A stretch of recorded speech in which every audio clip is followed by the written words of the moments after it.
অস্ট্রেলিয়ার বিপক্ষে বড় লিডে চোখ রেখে দ্বিতীয় দিন শেষ করে বাংলাদেশ তৃতীয় দিনের শুরুতেই খেল ধাক্কা। হ্যাজেলউডের বলে হাসান মাহমুদ ফিরতেই উকি দেয় দ্রুত গুটিয়ে যাওয়ার শঙ্কা। তবে পাল্টা আক্রমণে সাহস দেন তাইজুল ইসলাম। ভরসা হয়ে টিকে থাকেন তাসকিন আহমেদ।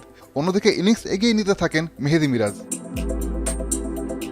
সতীর্থদের আসা যাওয়ার মাঝে এক প্রান্ত আগলে দশম টেস্ট 50 তুলে নেন মিরাজ। 65 রানে এই অলরাউন্ডারকে ফিরিয়ে 5-এর 7 পান হ্যাজেলউড।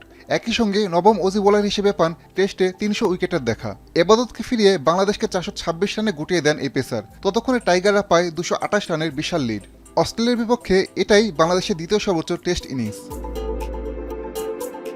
2 শতাধিক রানে পিছিয়ে থেকে দ্বিতীয় ইনিংসে 82 বার ব্যাট করতে নেমে মাত্র 3 বার জয় পেয়েছে অস্ট্রেলিয়া। স্বাগতিকদের ম্যাচে ফেরার পথ আরও কঠিন করেন হাসান মাহমুদ। ট্রাভিস হেড ও জ্যাক ওয়েদারল্যান্ড দুই ওপেনারকেই বোল্ড করেন তিনি।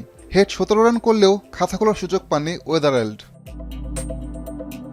মান্নাস লাবুশেন ও স্টিভ স্মিথ দুজনেই দলকে কক্ষপথে ফেরানোর চেষ্টা করেছেন। তাদের হতাশ করতে এগিয়ে আসেন দুই স্পিনার তাইজুল ইসলাম ও মেহেদী মিরাজ।